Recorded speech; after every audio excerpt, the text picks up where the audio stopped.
ಜಲವನ್ನು ಕಲಿಯುವುದಾಗಿ ಅದಕ್ಕಾಗಿ 110 ಹಳ್ಳಿಗಳಿಗೆ ವ್ಯವಸ್ಥಿತ ನೀರು ಸರಬರಾಜು ಮಾಡಿ ಸರ್ಕಾರದಿಂದ ಹಾಗೂ 35% ವೆಚ್ಚ ಮಂಡಳಿ ವತಿಯಿಂದ ಭರಿಸಲಾಗುವುದು.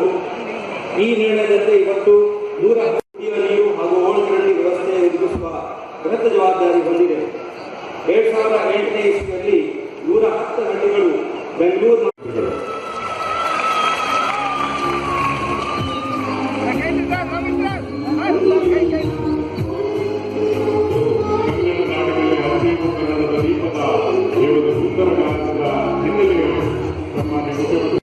ನೀರು ಸರಬರಾಜು ಜಲವನ್ನು ಕಲಿಯುವುದಾಗಿ ಅದಕ್ಕಾಗಿ 110 ಹಳ್ಳಿಗಳಿಗೆ ವ್ಯವಸ್ಥಿತ ನೀರು ಸರಬರಾಜು ಮಾಡಿ ಸರ್ಕಾರದಿಂದ ಹಾಗೂ 35% ವೆಚ್ಚ ಮಂಡಳಿ ವತಿಯಿಂದ ಭರಿಸಲಾಗುವುದು. ಈ ನಿರ್ಣಯದಂತೆ ಇವತ್ತು 110 ನೀರು ಹಾಗೂ ಒಳಚರಂಡಿ ವ್ಯವಸ್ಥೆ ಒದಗಿಸುವ ಬೃಹತ್ ಜವಾಬ್ದಾರಿ ಹೊಂದಿದೆ. 2008ನೇ ಇಸ್ವಿಯಲ್ಲಿ 110 ಹಳ್ಳಿಗಳು ಬೆಂಗಳೂರು